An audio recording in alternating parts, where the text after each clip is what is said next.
best, if not the best, Star Trek episode ever. Phoenix. Kirk and Spock go through the Guardian of Forever in search of Dr. McCoy and travel back in I time to know. Depression-era Earth, It's where dry Kirk here. rescues and falls in love with Low Edith Keeler, humidity. played by Joan Collins. They learn that the act of Maybe saving I'll this boil woman's some life water will over the prevent stove. creation of the Federation. Edith Keeler will become an advocate of peace. Well, this is prevent very the interesting. in World War II. Hitler The will history take over of the Star world, Trek. and Earth It wasn't never about develops science space travel, fiction. It was and the about Federation humanity. is never born.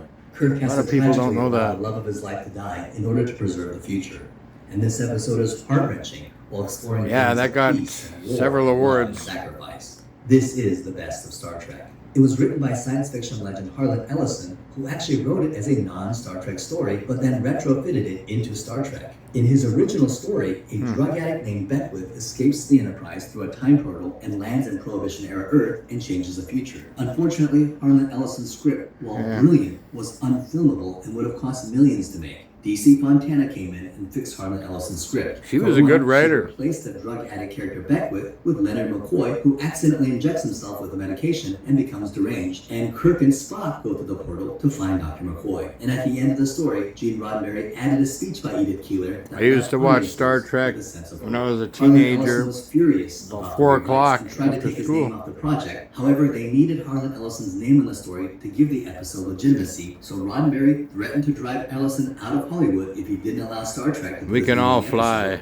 And Harlan Ellison I've flown a agreed. few The times. episode ended You up can costing fly. Ellison $245,000. I'm not clipping your wings. It's It was the winter most time. Now you expensive can episode fly of Star again. Trek. And then the episode came out, and it was a huge success. It was nominated for multiple awards, and because Ellison's name was on the script, he won full rights to the episode. He won the Writers Guild Award for Best Dramatic Hour-Long Script in 1966, and in 1967 won a Hugo I was Award. 2. While the critical reception and ratings of the show were somewhat lukewarm, Wow. the show developed a Gilligan's loyal and Island. rabid fan base. The show began to receive thousands of fan mail every week, and Leonard Nimoy received the most, followed by William Shatner. All the cast received lots of fan mail except one. Oddly, Nichelle Nichols received no fan mail, but she later discovered that she had received tons of fan mail, but the NBC executives were withholding her fan mail for some unknown reason. And What? many, including Nichelle Nichols, speculates that it may have had something to do with racism. Toward the end of season 1, Oh. actress Nichelle Nichols was considering leaving the show. She had felt underutilized in the show, and she was getting offers to star in several Broadway musicals. She handed in her letter of resignation to Gene Roddenberry, who gave her Yeah. the weekend to think about I it. don't blame her. And as if by divine providence, that weekend she met Martin Luther King Jr. At an He got NAACP shot about a year convention, later. Nichelle Nichols was signing autographs, and she was told there was a fan who wanted to meet her. And she immediately bumped into Reverend Martin Luther King Jr. and thought, well, my fan will have to wait. I have to meet my leader, Reverend Martin Luther King. Then Reverend Martin Luther King What we said, go through, "Miss right? Nichols, Great-grandparents?" I am your biggest fan. Star Trek is our favorite TV show, Oh, and it's the God, only show Indonesia we allow was our children to beautiful stay 2 years past their ago. bedtime to watch it. And she Hawaii told was them that she was beautiful. gonna miss her cast and that she was leaving Star Trek. Been there Reverend King 3 said, times. "No, you cannot. Don't you understand what this man, Gene Roddenberry, has achieved? For the first time on television, we will be seen as we should be seen every single day, as intelligent,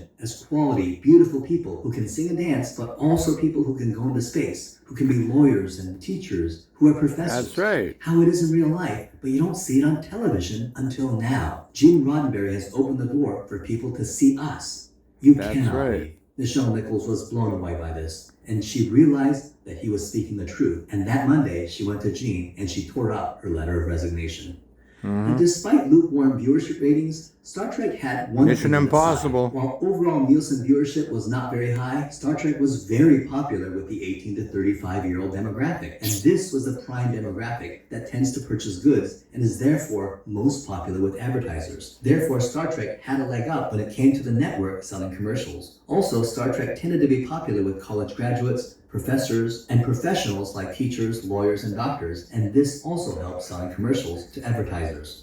Fearing cancellation of the show, Gene Roddenberry Only helped people organize with a an massive IQ above letter-writing 120 campaign by the watch Star fans, Trek. and NBC received hundreds of thousands of letters, and several fans even picketed NBC. Right, Buddha? This helped Star Trek get renewed for a second season. However, the budget Okay, for I'm each gonna episode put you back had in your to be cage. produced.